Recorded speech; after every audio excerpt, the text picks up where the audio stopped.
Acaban de terminar la Puerta del Sol y la vamos a ver ahora. Vamos por aquí, por la calle Pontejos, hasta la plaza del mismo nombre y vamos a bajar por ahí, por esa callecita. Todavía queda un cartel, como podéis ver, de las obras. Unas obras que llevan, pues no lo sé, por como 2 años. Han tenido levantada la Puerta del Sol completamente. Estuve con Alberto Garín hace unos meses, recordadlo, que fuimos a la librería y estaba todavía en obras. Bueno, esta es la calle del Correo que da a la Puerta del Sol. Ahí la tenéis, es esa de ahí abajo. Habían antes de las elecciones terminado parcialmente, pero quedaba eso, un trozo importante además, que era la estatua de Carlos III, a la que el diseñador de la plaza le ha hecho un estanque abajo, una lámina de agua que dicen los cursis. Bueno, que siempre se llama estanque, pero ya sabéis que los urbanistas se inventan palabrejas para todo. La Mariblanca, que es esa de ahí, esa estatua de ahí, la han subido un poco por encima de la calle Arenal, y aquí a la derecha queda la estatua de Carlos III. Ahí está. La verdad es que está mejor que antes, quedaba muy pegada a los edificios. Estaba ahí entre Carmen y Preciados. Bueno, ese mogollón de gente que veis ahí es el kilómetro cero, que es donde parten las carreteras radiales y se viene a la gente a hacer una foto. Antes era nada, un mapita minúsculo con una estrellita, y ahora, en vista del éxito que tiene la cosa, éxito selfitero, pues han decidido hacerlo más grande, ¿no? Bueno, el mapa sigue siendo igual de pequeño, pero la estrella más grande con las distintas ciudades señaladas en una especie de rosa de los vientos. Bueno, pues así es como ha quedado. Ya queda totalmente terminada. Eso sí, antes se podía ir en bicicleta y ahora no. Ahora, como veis, tengo que empezar a la contra en el Caballo de San Fernando, que es, ya sabéis, un rato a pie y otro andando. Pero ahí nos vamos a subir en la bici y os voy a contar unas cosillas, porque estamos ya en septiembre y ha vuelto el curso político y vuelve con ganas. Este año vamos a tener, por lo menos en los próximos 2-3 meses, va a haber mucha actividad, porque como bien sabéis y os vengo diciendo desde finales de julio, conformar gobierno se va a poner algo complicado, se ha puesto algo complicado, ya que ninguno de los dos grandes partidos tiene mayoría. El PSOE puede adquirir la mayoría absoluta, quiero decir, mayoría relativa tiene Feijóo, pero mayoría absoluta para pasar de investidura y luego gobernar con tranquilidad aproximada. Con los números que tienen ambos, que tiene muy complicado. En el caso de que consiga cualquiera de los dos llegar al gobierno, van a tenerlo que pactar todo, no solo la investidura. Bueno, pues aquí nos metemos ya en la carrera de San Jerónimo y por allá abajo están las Cortes, se ven ahí al fondo. Bueno, pues un lugar perfecto como cualquier otro para contaros lo que os quiero contar sobre el tema este. Es un tema que he hablado en la Contra en directo ya en alguna ocasión, que me habéis traído a la contracrónica, especialmente en la contrarréplica, y es algo de lo que se viene hablando en España desde hace un tiempo, no mucho, unos pocos años, y es el de que se pueda en el Congreso de los Diputados, digo en el Congreso porque en el Senado ya se puede, con algunas restricciones, hablar lenguas cooficiales. Bueno, a ver, hablar dentro del Congreso, cada uno puede hablar la lengua que quiera. Quiero decir, utilizarla en el ejercicio de su trabajo, los diputados, para dirigirse al Pleno o como lengua en las comisiones, ¿no? Como bien sabéis, el Congreso o el Senado, las cámaras legislativas, no solo se reúnen en Pleno, hacen unas cuantas cosas más, casi todas innecesarias, y para eso necesitan una lengua de trabajo. En las Cortes españolas es el castellano, porque es la lengua que conocemos todos, ¿no? No porque haya ningún odio hacia otras lenguas cooficiales del Estado, como gusta decir a los nacionalistas. Pero bueno, pues nada, ya estamos aquí ya me puedo volver a subir en la bicicleta, ¡qué maravilla! Después de atravesar eso andando, que no está mal, lo de andar, a ver si me entendéis, aunque hayan hecho una entradita en bicicleta, igual se puede montar en bici. y yo he sido excesivamente conservador. Bueno, tened en cuenta que como entre la audiencia siempre hay algún policía, pero escuchad, no es que sea policía en ejercicio, sino policía vocacional, que cualquier cosa que haga mal me la recrimina en el acto, y si se me ocurre pisar una acera, te has metido en una acera, desgraciado, tal cual. Bueno, pues ante la duda, y teniendo en cuenta que hay mucha gente que está más pendiente de lo que hacen los demás, o de lo que hago yo para el caso, de lo que hacen ellos mismos, pues nada, me lo he hecho andando. Bien, volviendo con este tema de las Cortes, ya podemos salir, ya se nos ha abierto el semáforo. Imaginaos, para que pase el autobús de los turistas, imaginaos que me salto un día un semáforo. Eso puede ser ya, a estos policías vocacionales, bueno, les darían el rodal del gusto. Dirían, por fin hemos descubierto que Villanueva ha cometido un delito por el que se le puede llevar a la cárcel inmediatamente. Bueno, aquí estamos ya junto al Congreso. A la izquierda lo tenéis, bueno, a la izquierda y a la derecha, porque los edificios todos son del Congreso. Bien, pues aquí es donde quiere la presidenta, que es una mallorquina llamada Francina Armengol, es donde quiere que se puedan emplear las llamadas lenguas cooficiales, es decir, las que tienen reconocido el estatus de lengua oficial en alguna o en algunas comunidades autónomas. Ese es el caso, por ejemplo, del vasco, que está reconocida su oficialidad en el País Vasco y en Canarias, caray, y en Navarra, del catalán, cuya oficialidad está reconocida en Cataluña, como bien dice el nombre, y también en las Islas Baleares, ¿no? De hecho, Francina Armengol es una nacionalista furibunda y, según he podido leer por ahí, vive especialmente obsesionada con la lengua. Así que esto, claro, para ella es como lo más de lo más. Es tener poder imponer este tipo de cosas, porque además puede hacerlo. No imponerlo ella, porque aunque es presidenta de las Cortes no puede hacer esto, pero sí sacarse una espinita que tiene, que es la de desde hace unos años, ya digo, que es la de que se pueda hablar estas lenguas en el Congreso de los Diputados. Bien, pues a mediados de agosto, creo que fue lo primero que dijo, comentó Armengol que uno de sus planes era el de permitir el uso de las lenguas cooficiales en el trabajo del Congreso. A ver, como os he dicho antes, dentro del Congreso se puede hablar cualquier lengua. Como si quieres hablar suajili, eso ya es cosa tuya, ¿no? Bien, nos acercamos, como veis, al Retiro, lo que significa que allí, en ese lugar mágico, vamos a buscar un banco. Aquí me tengo que bajar, no vaya a ser que los policías de YouTube vengan a decirme algo, y cruzamos por aquí, por este paso de cebra. Bueno, pues comentó eso, no sé qué día lo dijo, el 18 de agosto, hace no mucho tiempo. Y claro, una cosa es decirlo y otra bien distinta es hacerlo. Es decir, tú puedes estar convencida de algo, pero necesitas la mayoría absoluta del Congreso de los Diputados. Pues bien, esto mismo es lo que os voy a contar ahí enfrente.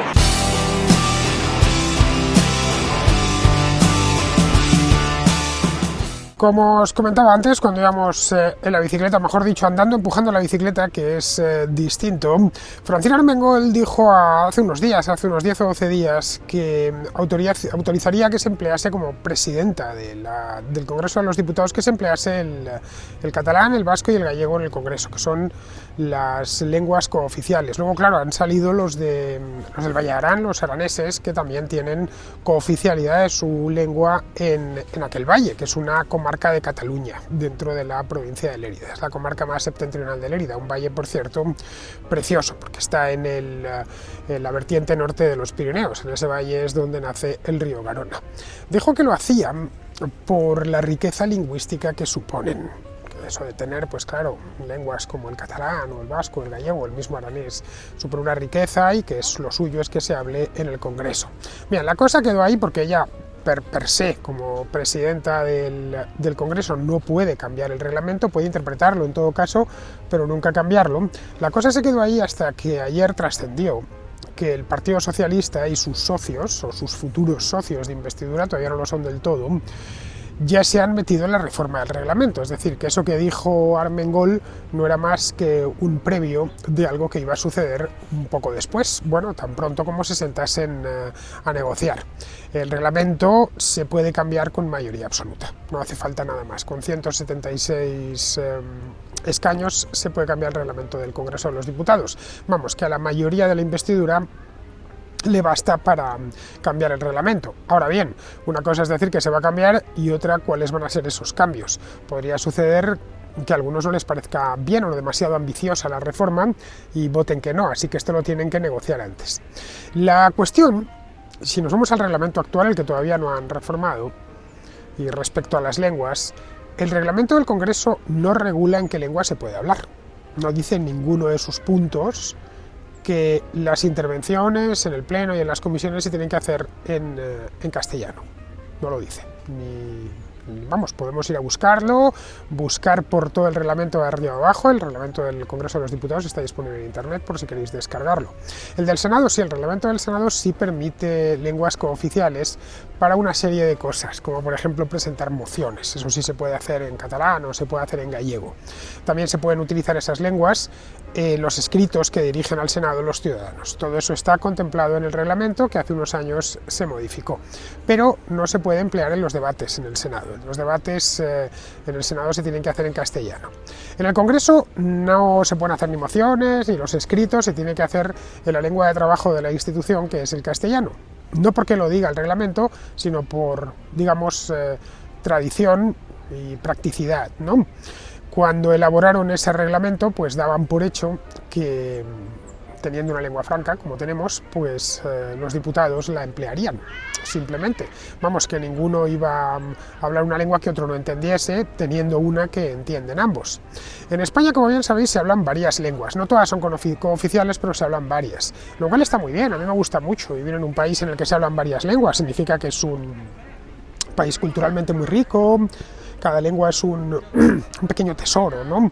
Cultural, quiero decir, y es bueno, además significa que, bueno, pues que partes enteras de nuestro pasado han llegado hasta. Luego dicen que los españoles somos escandalosos. Estos británicos están pegando unos gritos por el retiro, que vamos, ahí los tenéis, ahí los tenéis, ahí los tenéis. Bueno. Yo ya sabéis que soy muy especialito para el tema del audio. Cuando se me pone alguien a gritar al lado, me enferma, vamos, porque me destroza el audio y mis contraescuchas no me pueden seguir. Bueno, demuestra que el nuestro es un país diverso, que culturalmente vibrante, podríamos decir, y eso está muy bien. España, de hecho, si lo miramos desde el punto de vista lingüístico, es una Babel en miniatura, pero una Babel que dispone de una lengua franca. No fue así en el pasado, pero en la España de nuestro tiempo, en la del siglo XXI, la tenemos. Aparte de castellano, bueno, como ya sabemos, se habla catalán, se habla gallego, se habla vasco, se habla valenciano, se habla aragonés, se habla asturiano, aunque el asturiano no es. El asturiano y el leonés son dos lenguas muy emparentadas, a juicio de muchos lingüistas es la misma lengua, el astur-leonés, pero no tienen carácter de oficialidad en ninguna de las dos regiones, ni en Asturias ni en Castilla y León.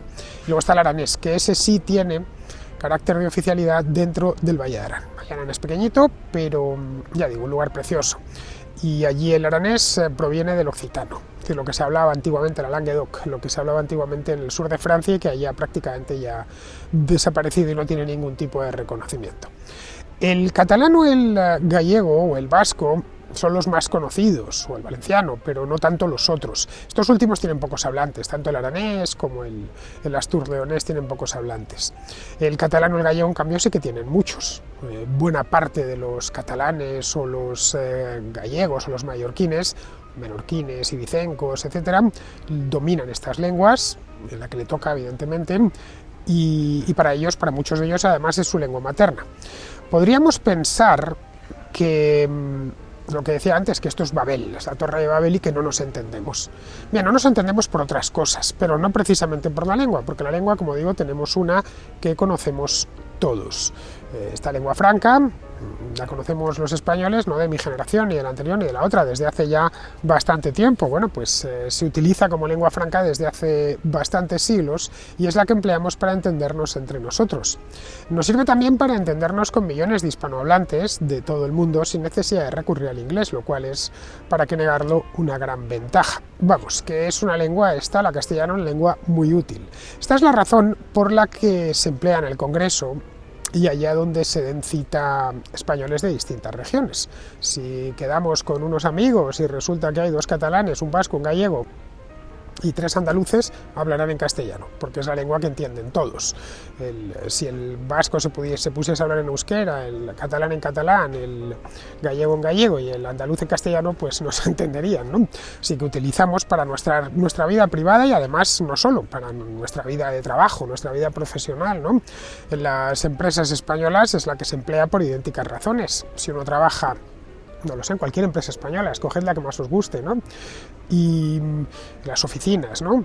Si se hace una reunión, se envían correos, la documentación, etcétera, oficial de la empresa o profesional, se hace en castellano. Si un gallego o un catalán que trabajan en una empresa española, lo normal es que se envíen un email en castellano, porque si el gallego se lo envía en gallego y el catalán en catalán, no digamos si ya el vasco se lo envía en vasco, pues no lo va a entender del todo, y de lo que se trata es de que lo entienda, ¿no? O si celebran una reunión o una convención, el castellano, casi con el 100% de la seguridad, es, bueno, por no decir el 100%, es el idioma elegido. ¿Por qué? Pues porque todos lo entienden. No tiene mucho más la historia, todos lo entienden y es normal que así sea, ¿no? Si la empresa es multinacional, que sé yo, hay unas cuantas, ya sea españolas o extranjeras que están en España, puede darse el caso, e intervienen extranjeros en esas convenciones o en esas reuniones o en distintos emails compartidos, pues seguramente empleen el inglés. Esto es muy común en empresas multinacionales porque se trata de que todos lo entiendan. Si en envías un correo, tienes que poner copia y en la copia vas a meter a un alemán y a un sueco, pues obviamente ese email, aunque se lo envíes a un hispanohablante, lo vas a poner en inglés por razones fáciles de entender.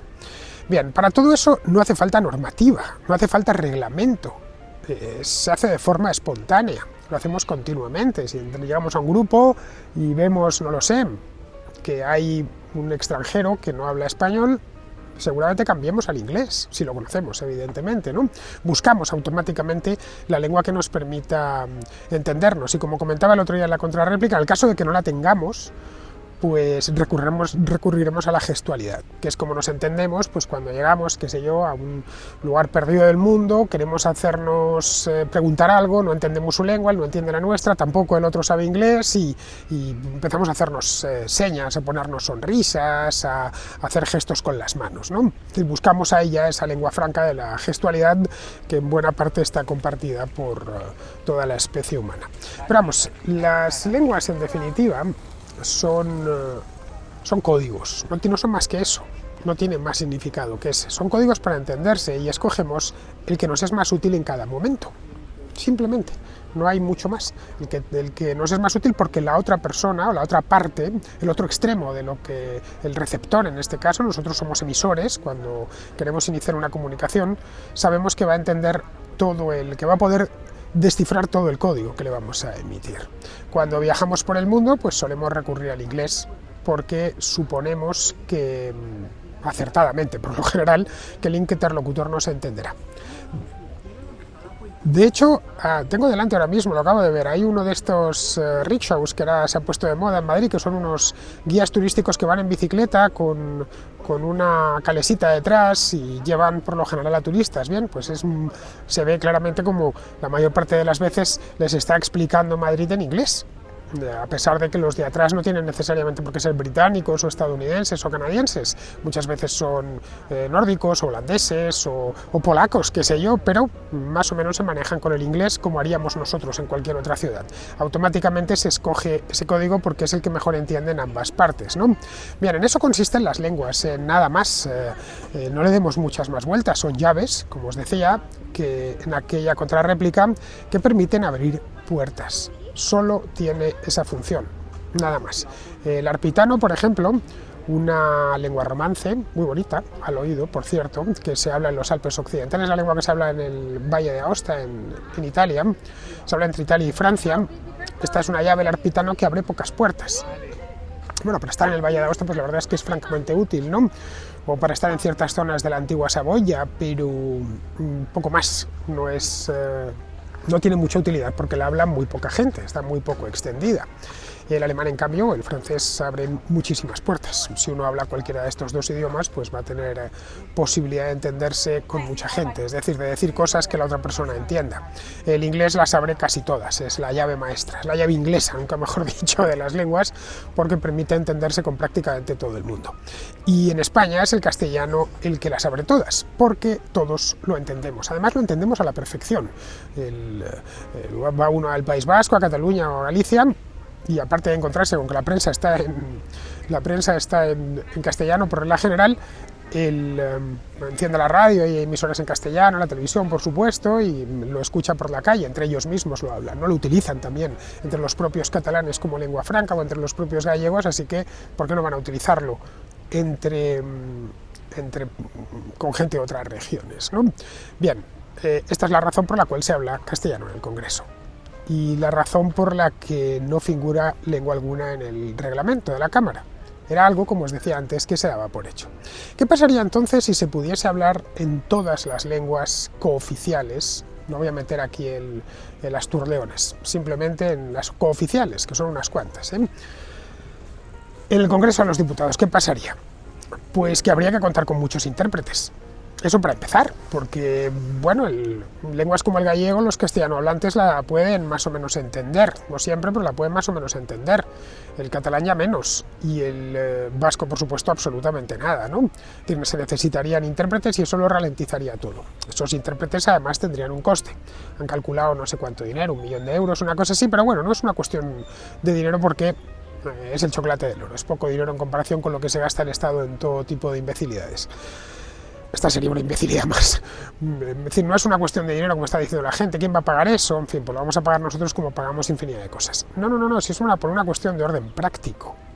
Si solo se hablase en 2 idiomas en España, como sucede por ejemplo en Canadá, pues sería más sencillo. O en Bélgica, que se habla neerlandés y francés, en Canadá francés e inglés, porque habría solo unos intérpretes que tendrían que volcar en ambas lenguas. Pero es que en España hay 6 lenguas cooficiales: castellano, catalán, valenciano, gallego, vasco y aranés. Me falta un dedo, que lo tengo ahora mismo en la cámara. 6 lenguas cooficiales. Eso, aparte del gasto que ya he dicho antes, supondría un lío operativo de 1000 demonios. Cualquier diputado podría dirigirse al pleno o a una comisión en cualquiera de las lenguas y esta tendría que ser traducida a cualquier otra, digo yo. Es decir, si un diputado de Guipúzcoa habla en vasco, hay que traducírselo a un diputado de Viella en aranés. O si un diputado de Lugo habla en gallego, hay que traducírselo a un diputado de Valencia al valenciano. La cosa va por ahí, es decir, que allá, como sucede en la Unión Europea, que hay intérpretes para todas las lenguas de todas las lenguas, desde todas hasta todas, ¿no? Un diputado vasco o navarro hablaría en vasco y, claro, habría que traducirle a las otras 5 lenguas. Un diputado aranés, ya digo, haría lo propio en su idioma y tendrían que volcar su intervención en todas las lenguas. Para hacerlo más práctico se podría, no lo sé, decidir que la traducción de ese vasco, ese aranés, se haga al castellano, nada más. Y que el resto pues se pongan los auriculares y esté el guipuzcoano hablando y se lo estén traduciendo al castellano. Pero para eso, a ver, mi pregunta, ¿no sería, no sé, mejor, más razonable que el diputado guipuzcoano en cuestión se dirigiese a los demás en castellano, que lo conoce a la perfección? Una lengua que, ya digo, conoce a la perfección y que todos los demás también la conocen. Es decir, sería lo más práctico, es lo que sucede ahora mismo. Los intérpretes aparecen allá donde 2 personas carecen de código lingüístico compartido y requieren una comprensión plena de lo que se están diciendo, lo más plena posible. Esa es la razón por la que existen en las cumbres políticas, siempre vemos a los líderes políticos y un intérprete en el medio. Muchas veces, hasta incluso sabiendo el idioma del otro presidente, te llevas un intérprete porque lo dominas pero no a la perfección y quieres que las palabras sean muy precisas.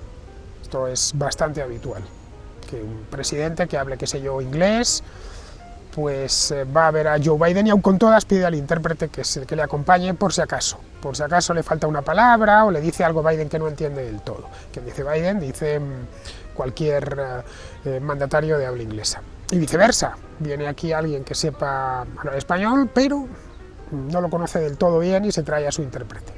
En el caso de la Unión Europea más no queda más remedio. Es decir, el Parlamento Europeo es como esto, que es una verdadera Babel, eso sí que es cierto. No queda más remedio porque hay un montón de lenguas oficiales. Un esloveno no sabe finlandés y un húngaro no sabe holandés. La Unión Europea carece de lengua franca, como sí tenemos en España. Aunque de forma informal y entre ellos se utilizan el inglés, como es normal, a veces el francés. Lo habitual es que utilicen el inglés, pero vamos, en ocasiones, teniendo en cuenta que está en Bruselas, la capital, a veces utilizan también el francés. Pero de forma informal. Pero es posible que un diputado no lo conozca, que llegue a Bruselas y diga, pues yo la verdad francés cero y de inglés un poquito, no lo suficiente como para poder defenderme en él y mucho menos hacer una intervención en el Parlamento. Así que hacen falta intérpretes. En la Unión Europea hay concretamente 24 lenguas oficiales. No os las recito porque no me las sé de memoria, bueno, si me pusiese a pensar las sacaría, pero vamos, sería muy largo. Y claro, evidentemente un ejército de intérpretes. Hace unos años, 4 o 5 años, participé en un curso, yo estaba como docente, de Historia de España y de Hispanoamérica a intérpretes del Parlamento Europeo. Fue aquí en Madrid, me llamaron y lo di. Me gustó mucho porque conocí a un montón de intérpretes y conocí un poco su trabajo. El curso fue de 3 o 4 días, no recuerdo bien, y bueno, la verdad es que eran gente encantadora, eran todo gente que desde distintos idiomas de la Unión Europea, pues el rumano, el búlgaro, el sueco, traducen al español. Nuestra lengua la conocen, pero no conocen tanto nuestra historia o la historia de los países hispanos. Y bueno, me llamaron para eso, para que diese ese cursillo acelerado. Y conocí bien esto y me estuvieron contando, claro, y me pude dar cuenta de lo que suponía aquello, ¿no? Aparte del gasto, que es enorme, pero no queda más remedio que hacerlo, el lío que hay. Pensad que cada vez que un letón, un estonio habla, su lengua se tiene que traducir a 23 idiomas más. Luego tienes que encontrar a 23 personas que traduzcan del letón al alemán, del letón al lituano, del letón al español, del letón al portugués, del letón al italiano, del letón, por supuesto, al inglés. Encontrar un traductor letón-inglés o letón-alemán supongo que será algo más fácil, pero letón-portugués ya será algo más complicado. O letón esloveno, ya será complicadísimo, pero claro, tienen que encontrarlo, ¿no? Luego ya, como digo, en privado hablan inglés siempre que pueden para acelerar los trámites que tienen, que las negociaciones, etcétera, las hacen en inglés.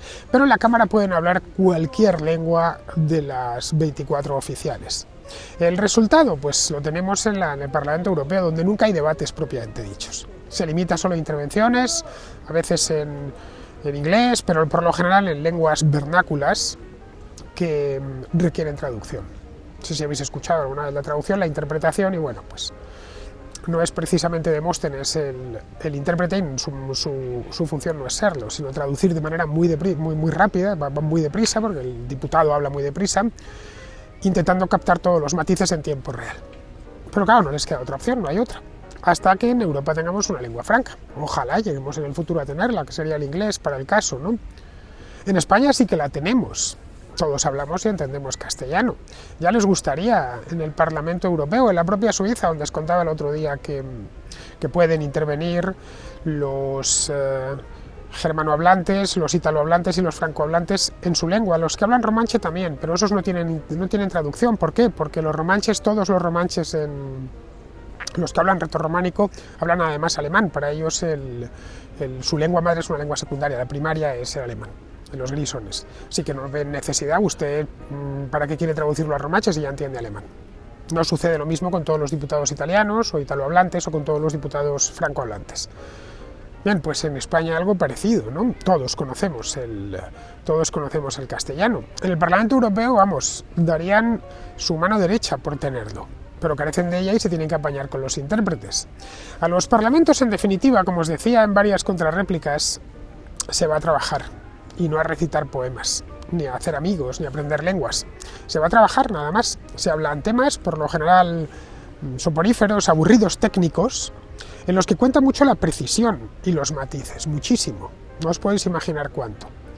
Eso mismo puede perderse en la traducción, claro, entorpeciendo el debate y las intervenciones en las comisiones. Resumiendo, que como os he comentado en varias ocasiones, el Congreso de los Diputados, cualquier cámara legislativa, es un lugar de trabajo, nada más. Es como una empresa, ¿no? Y de lo que se trata ahí es de hacer fluida la comunicación para centrarse en el contenido, que es lo importante, no es y olvidarse un poco del continente. No importa lo que yo os esté contando, cómo os esté contando esto, el idioma que esté utilizando. Estoy utilizando el castellano porque sé que lo entendéis, si no, no lo estaríais viendo. Sino lo que os estoy contando, el contenido, en una palabra. Creo que algo tan elemental lo entendemos todos, porque es que es tan básico que no hace falta ni explicarlo. Pero nada, lo han tomado con esto como una cuestión casi personal. Todas las negociaciones para esto, como es lógico, las están haciendo en castellano y personalmente, nada de intérpretes. Y seguirán empleando ese castellano de forma privada dentro del Congreso para todo, prácticamente todo. Porque una lengua, a fin de cuentas, y esto es lo que los que la romantizan no suelen tener en cuenta. No sirve para otra cosa que para comunicarse, no tiene otra función.